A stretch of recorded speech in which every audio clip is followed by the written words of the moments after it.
Selamat malam Bapak Ibu dan Saudara yang kekasih dalam Tuhan Yesus Kristus. Kembali kita bertemu dalam ibadah online tengah minggu. Kita bersyukur bahwa Tuhan tetap pelihara hidup kita dan salam sehat untuk kita semua. Kemarin kita memperingati hari kenaikan Tuhan Yesus ke surga. Dan seperti janjinya bahwa dia kembali ke surga kepada Bapa, karena seperti doa Bapa kami yang ada di surga, maka dia kembali ke surga untuk menyediakan tempat bagi kita, sehingga kita yang setia, kita yang tetap percaya kepada Tuhan akan dijemput ketika dia datang kembali kedua kali. Sebelum kita lanjutkan firman Tuhan, kita akan belajar bersama-sama dari kehidupan murid-murid juga. Ada satu hal menarik yang akan saya sharingkan, yang saya bagikan kepada kita semua. Nanti kita akan belajar bersama. Tapi sebelumnya mari kita bersatu dalam doa. Bapa di surga, dalam nama Yesus, kami datang kepadamu mengucap syukur karena Engkau Tuhan kami yang hidup, Engkau Tuhan kami yang setia, Engkau Tuhan kami yang kekal, tidak berubah, dulu, sekarang, sampai selamanya. Terima kasih untuk waktu ini ya Tuhan, Kau beri bagi kami untuk berdiam diri sama seperti Maria, duduk diam di bawah kaki Tuhan, agar kami boleh menerima hal-hal baru dari Engkau, sehingga kami boleh semakin disempurnakan, diubahkan seperti Tuhan sendiri. Ajari kami ya Roh Kudus untuk mengerti firman-Mu, sehingga kami dapat melakukannya dalam hidup kami hari ke hari. Dalam nama Yesus Tuhan, kami berdoa mengucap syukur. Amin. Seperti dalam Kisah Para Rasul, waktu Yesus belum naik ke surga, itu kan semua murid dan Yesus berkumpul di Bukit Zaitun. Kemudian di Kisah Rasul pasal 1, saya akan coba baca ya. Kisah Rasul pasal 1 itu dikatakan bahwa Yesus memerintahkan, melarang, dikatakan bahwa Yesus melarang murid-murid untuk tidak meninggalkan Yerusalem. Itu kata firman Tuhan, karena ada janji Bapa yang mau diberikan. Jadi ketika mereka ada di Bukit Zaitun dan kemudian melihat Yesus terangkat ke surga, mereka dikatakan kembali ke Yerusalem, mereka taat. Dan di Alkitab juga di Kisah Rasul ayat selanjutnya dikatakan bahwa mereka ada sekitar 120 orang berkumpul. Yang menarik di sini bahwa Tuhan Yesus tidak bilang berapa lama mereka harus menunggu di Yerusalem. Yang dikatakan jangan meninggalkan Yerusalem sampai mereka terima janji Bapa. Nah, kalau mungkin hari pertama menunggu tidak terjadi apa-apa, kita bisa mengerti. Hari kedua mungkin mulai agak gelisah. Hari ketiga dan seterusnya. Kalau sampai 3-4 hari tidak terjadi apa-apa, bisa kemudian muncul kebimbangan. Ini benar gak ya yang Tuhan janjikan? Apa kita salah dengar? Tapi firman Tuhan mencatat, saya melihat ada satu hal menarik di sini dari Kisah Rasul pasal 1 ayat 14. Itu firman Tuhan berkata begini, mereka semua bertekun dengan sehati dalam doa bersama-sama dengan beberapa perempuan serta Maria ibu Yesus dan dengan saudara-saudara Yesus. Saya lihat ketika mereka menantikan janji Bapa itu, kemungkinan ada yang lemah seperti yang saya bilang. Mungkin dia ingat usaha saya bagaimana ya, atau anak saya, atau pendidikan saya. Banyak hal yang bisa membuat kita mulai ragu karena tidak segera kita lihat apa yang dijanjikan Tuhan itu. Tapi ketika mereka 120 orang ini berkumpul, mereka dikatakan tadi bertekun dengan sehati dalam doa bersama-sama. Saya percaya ketika ada yang merasa lemah, maka yang kuat akan menghiburkan, menguatkan kembali, sehingga akhirnya tidak ada yang lari dari kelompok ini. Mereka tetap bersehati menunggu. Walaupun tidak, sekali lagi catatannya, tidak tahu kapan janji Bapa itu akan mereka terima. Jadi kekuatan doa itu nyata di tengah murid-murid yang sedang menantikan janji Bapa ini. Karena ada doa yang sehati dinaikkan. Nah, yang saya mau ajak kita pelajari bersama, bahwa ternyata dalam kesatuan itu ada kuasa. Jadi unity. Kalau dalam bahasa Indonesia, saya pelajari itu dari kamus besar bahasa Indonesia. Kesatuan itu kan dari asal katanya satu. Jadi kesatuan itu adalah bersifat satu atau tunggal atau satu kelompok orang yang merupakan satu keutuhan. Jadi kalau satu kelompok orang bisa lebih dari 2 dan 3 dan sebagainya, tapi mereka satu keutuhan. Nah, kalau bicara peribahasa Indonesia, mungkin kita pernah dengar bersatu kita teguh, bercerai kita runtuh. Kalau zaman sekarang dipelesetkan, bersatu kita teguh, bercerai kawin lagi. Nah, itu artis lah itu ya, dunia artis. Nah, saya percaya kita bukan tipe orang yang kawin mawin dan sebagainya. Tapi peribahasa ini mengingatkan kita bahwa kalau ada kesatuan maka kita kuat. Tapi kalau kita bercerai, pecah-pecah, maka kita mudah dikalahkan. Nah, Yesus sendiri pernah mengatakan hal yang mirip dengan ini, tertulis dalam Markus 3, mungkin kita bisa baca bersama, Markus 3 ayat 20 sampai 26. Saya akan bacakan Markus 3 ayat 20 sampai 26. Firman Tuhan. Kemudian Yesus masuk ke sebuah rumah, maka datanglah orang banyak berkerumun pula, sehingga makan pun mereka tidak dapat. Waktu kaum keluarganya mendengar hal itu, mereka datang hendak mengambil dia, sebab kata mereka, ia tidak waras lagi. Dan ahli-ahli Taurat yang datang dari Yerusalem berkata, ia kerasukan Beelzebul, dan dengan penghulu setan ia mengusir setan. Yesus memanggil mereka lalu berkata kepada mereka dalam perumpamaan, bagaimana iblis dapat mengusir iblis? Kalau suatu kerajaan terpecah-pecah, kerajaan itu tidak dapat bertahan. Dan jika suatu rumah tangga terpecah-pecah, rumah tangga itu tidak dapat bertahan. Demikianlah juga kalau iblis berontak melawan dirinya sendiri, dan kalau ia terbagi-bagi, ia tidak dapat bertahan, melainkan sudahlah tiba kesudahannya. Jadi Yesus sendiri mengibaratkan seperti tadi, bersatu kita teguh, bercerai kita runtuh. Artinya kalau ada kesatuan, maka ada kekuatan. Kalau ada perpecahan, terbagi-bagi, katanya tadi seperti iblis atau rumah tangga, kalau terpecah-pecah, maka itu sudah selesai, berakhirlah itu, runtuhlah itu semua. Nah, kemudian kita akan pelajari apa kata firman Tuhan, apa kata Alkitab tentang kesatuan, apakah ada disebutkan tentang kesatuan itu. Yang pertama kita akan lihat dulu dalam kitab Kejadian pasal 11 ayat 4 sampai 9. Kejadian 11 ayat 4 sampai 9. Mungkin ada yang tahu bahwa ini bicara tentang menara Babel. Di situ yang sama adalah kesatuan dalam bahasa. Kejadian 11 ayat 4 sampai 9 saya akan bacakan.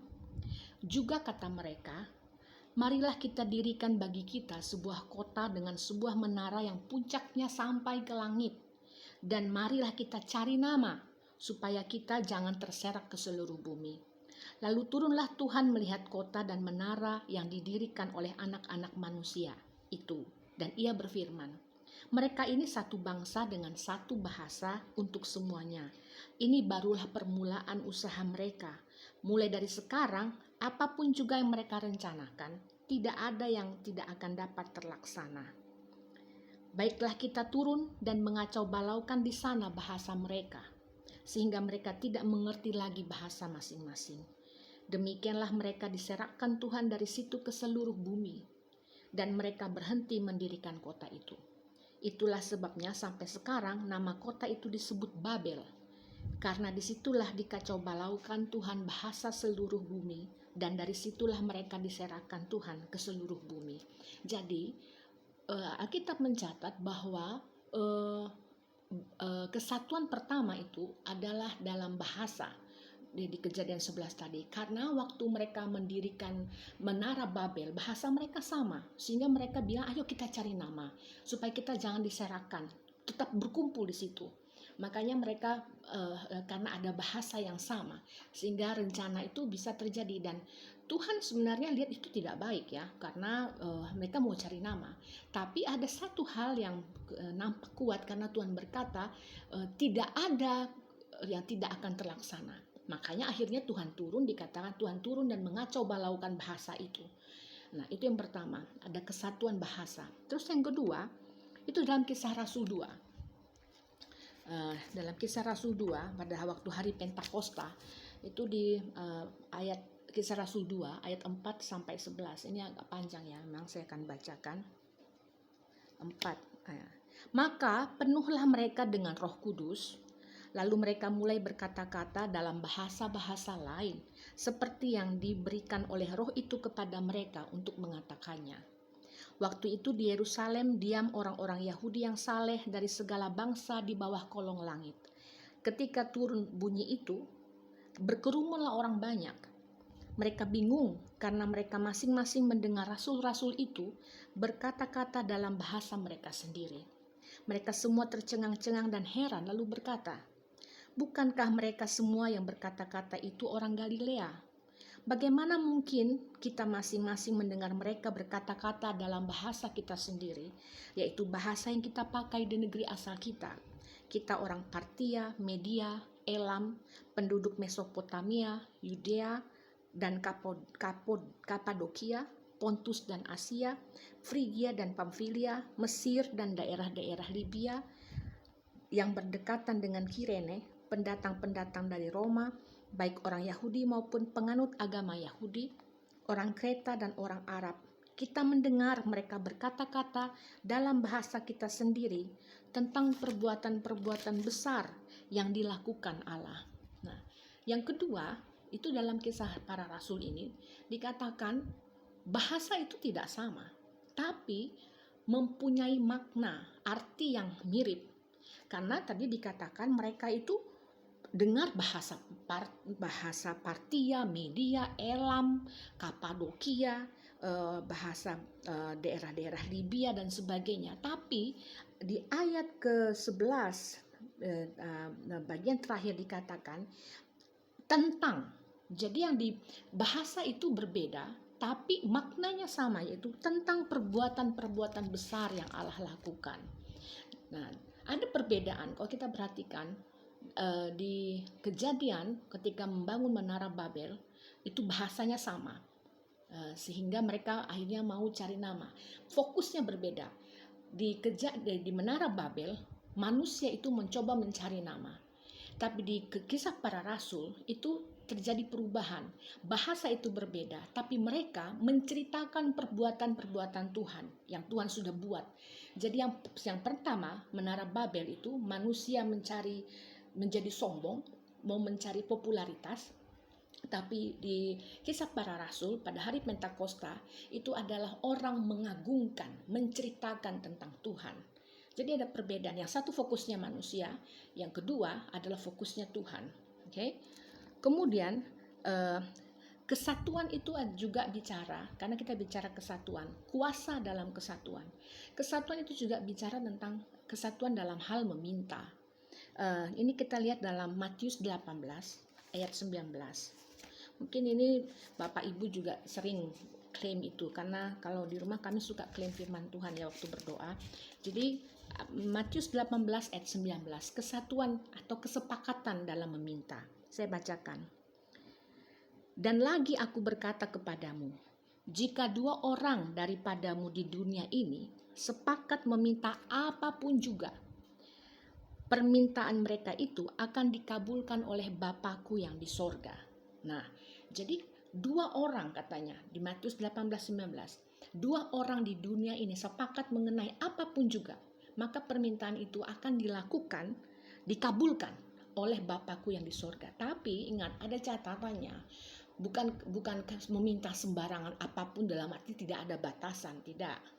Jangan salah.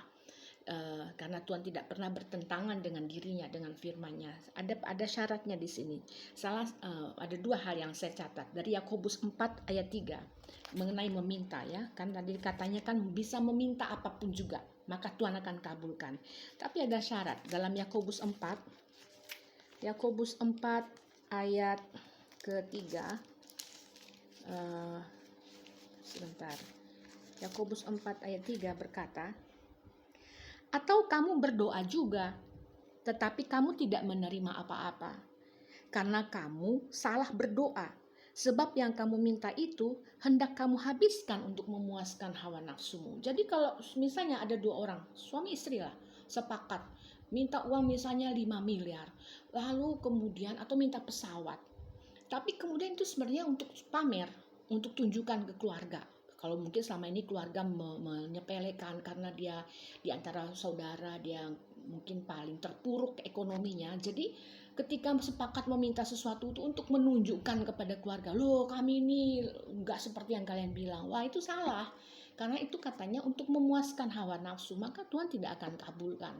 Kemudian yang kedua, dari 1 Yohanes 5 ayat 14. Ini mengenai doa ya. 1 Yohanes 5 ayat 14. Dan inilah keberanian percaya kita kepadanya, yaitu bahwa Ia mengabulkan doa kita jikalau kita meminta sesuatu kepadanya menurut kehendaknya. Nah, jadi tadi kalau di dalam Matius 18 ayat 19, kamu minta apa saja, maka akan dikabulkan oleh Bapakku. Ketika dua orang aja sepakat, minta apapun juga, maka akan dikabulkan oleh Bapakku di sorga. Tapi tadi di 1 Yohanes 5 ayat 14, kalau kita minta sesuai dengan kehendak Tuhan. Jadi kita harus cari tahu dulu apa kehendak Tuhan dalam hidup kita. Bukan sembarang untuk memuaskan nafsu. Karena kalau tidak sesuai kehendak Tuhan, Tuhan tidak akan kabulkan. Walaupun yang berdoa sepakat itu 2 orang, 4 orang, 10 orang, tidak akan Tuhan kabulkan kalau tidak sesuai kehendaknya. Jadi kuncinya kita harus cari tahu apa kehendak Tuhan itu. Baru kita berdoa sepakat. Oke? Jadi kesepakatan, ada kuasa dalam kesepakatan berdoa. Kemudian Matius 18 ayat 20. Ada kuasa kesatuan untuk menghadirkan Tuhan. Matius 18 ayat 20. Firman Tuhan berkata begini. Sebab di mana 2 atau 3 orang berkumpul dalam namaku, di situ aku ada di tengah-tengah mereka.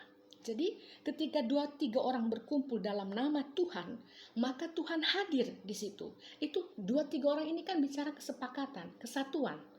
Kalau 2 atau 3 orang ini, satu percaya Yesus, satu percaya yang lain, gimana bisa Tuhan hadir? Karena berbeda, artinya mereka tidak satu, imannya tidak sama, kemudian Tuhannya tidak sama. Tapi dikatakan 2-3 orang berkumpul dalam namaku, nama Yesus, maka Tuhan hadir di situ, Tuhan ada. Jadi kehadiran Tuhan itu melewati batas kebudayaan. Bukan dibilang ketika 2-3 orang suku Dayak kumpul, maka Tuhan ada, tidak. Atau suku Batak kumpul, tidak. Lewat kehadiran Tuhan melewati pendidikan. Mau dia sekolah, tidak sekolah, mau dia SD atau sudah profesor, doktor. Tidak dibicarakan di sini. Tuhan tidak bilang itu. Tuhan hanya bilang 2-3 orang berkumpul dalam namaku. Jadi Tuhan kita itu Tuhan yang universal. Melewati usia, melewati batas budaya, melewati batas suku, pendidikan, dan sebagainya. Itulah kehebatan Tuhan kita. Amin. Nah, kemudian apa yang terjadi kalau Tuhan hadir? Kan tadi katanya ketika 2-3 orang berkumpul dalam namaku, maka aku hadir. Apa yang terjadi kalau Tuhan hadir? Pernah saudara rasakan ketika mungkin di rumah hanya 2-3 orang berdoa, tidak perlu kumpul rame-rame, apalagi di masa pandemik begini yang kacau balau dan sebagainya. Ketika 2-3 orang berkumpul, kita merasakan kehadiran Tuhan. Ada damai sejahtera. Mungkin waktu itu ada masalah besar dan kita nggak tahu apa yang harus kita lakukan. Tapi waktu kita berdoa, kita menyembah Tuhan, kehadiran Tuhan itu ada damai sejahtera. Masalah masih ada, tapi ada damai sejahtera yang melampaui segala akal katanya. Itu yang menguasai hati dan pikiran kita. Kemudian ada sukacita, ada kesembuhan, ada damai sejahtera tadi, ada kemenangan yang terjadi. Itu yang dikatakan oleh firman Tuhan. Ketika Tuhan hadir, maka Raja Damai itu hadir. Dia bawa kedamaian itu, dia bawa kemenangan, dia bawa aturan, dia bawa pengharapan di dalam dia. Itulah kehadiran Tuhan. Tapi ada satu hal yang saya rasa itu rahasia mungkin, yang tidak dimengerti oleh agama lain. Makanya kalau ketika kita baca ya, atau kita dengar, atau kita tonton, gereja dirusak, gereja dibom, orang percaya dibunuh, dianiaya, disiksa, karena mereka pikir ketika gereja itu dihancurkan, maka sudah selesai kekristenan itu. Ingat saudara, gereja itu bukan bicara gedung saja. Gereja yang sebenarnya adalah kita, orang manusia semua di dunia yang hidup dalam kegelapan. Ingat, semua manusia berdosa. Tidak ada manusia yang tidak berdosa. Nah, kita semua berdosa dan harus mati. Tapi dalam kemurahan Tuhan, dia datang ke dunia, dia menjadi manusia sama seperti kita, kecuali dia tidak berdosa. Dan kemudian dikatakan, oleh karena terangnya, terang, Yesus itu adalah terang. Dia bilang, akulah terang. Jadi terang Yesus itu membawa kita yang orang gelap karena dosa itu keluar dari kegelapan kepada terang Tuhan. Itulah gereja, itulah eklesia, itulah saudara dan saya. Jadi kalaupun agama lain merusak gereja, membom gereja, bakar gereja, dan mereka pikir selesailah gereja itu misalnya di Aceh. Selesai gereja di Aceh itu tidak akan ada lagi. No, itu salah. Salah pemahaman, karena masa pandemi seperti ini gereja bisa tutup.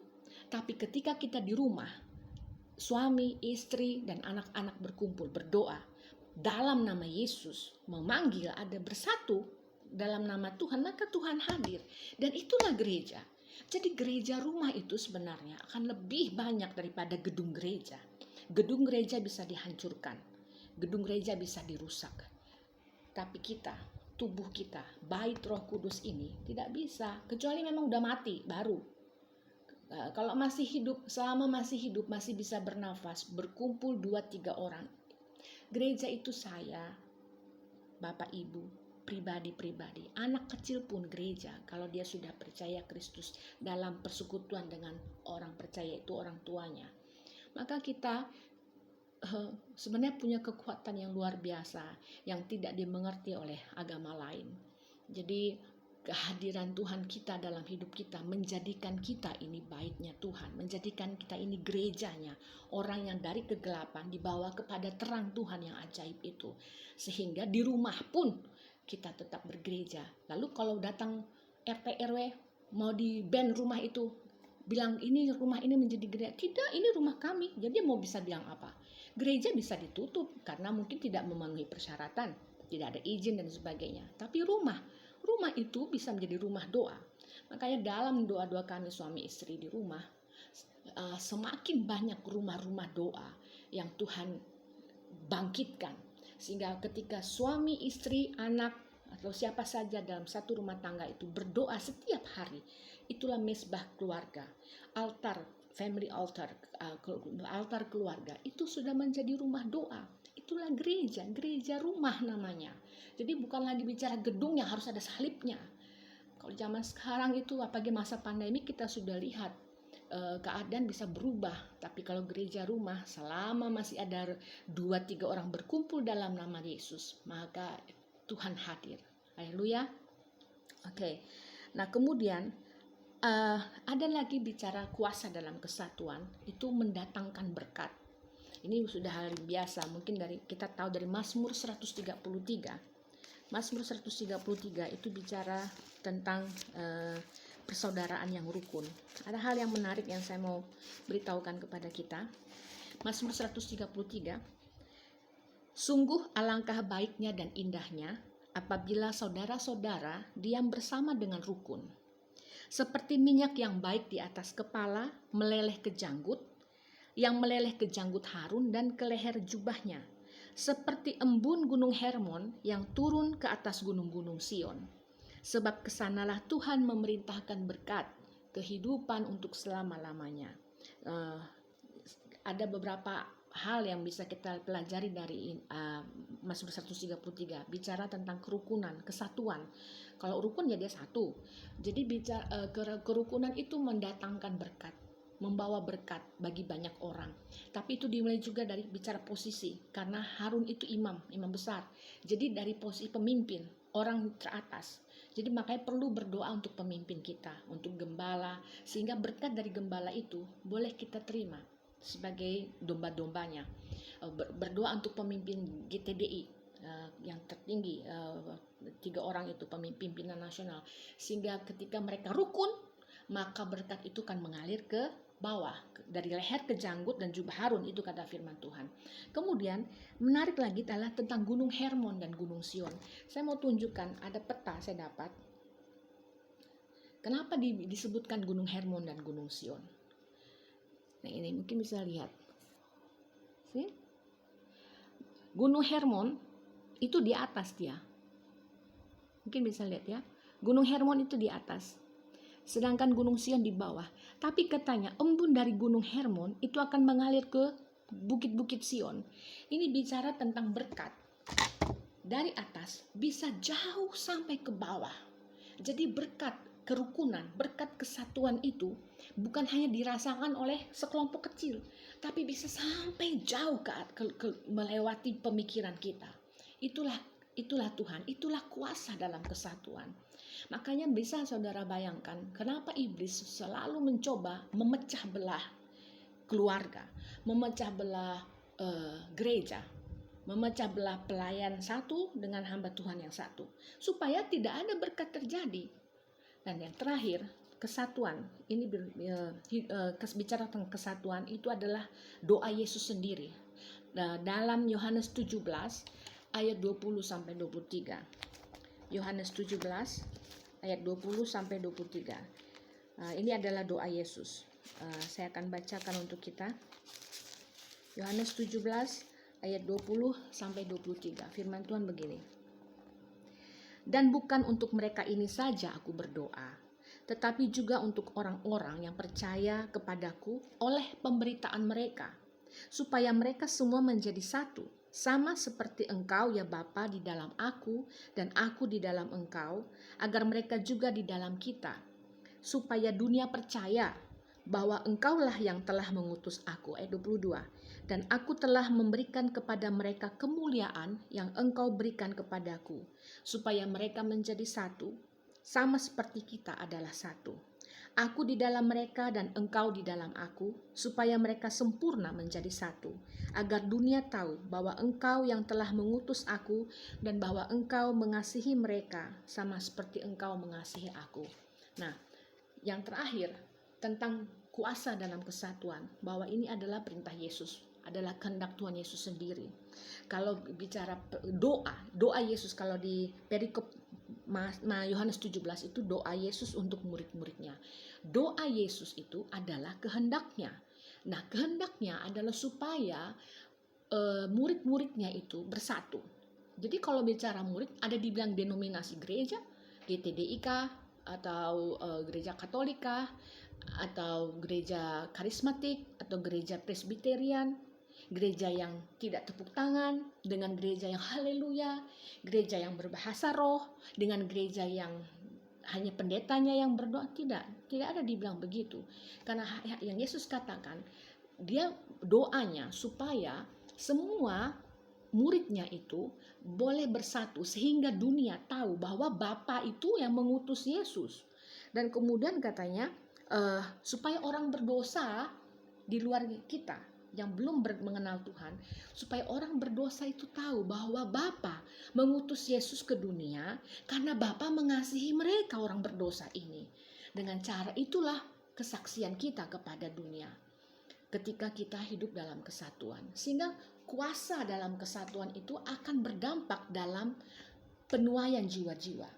Coba Bapak Ibu bayangkan, kalau dalam satu daerah kita mau jangkau daerah ini, misalnya orang Tionghoa, mereka Buddha, Hindu dan sebagainya, tidak mengenal Tuhan, menyembah berhala.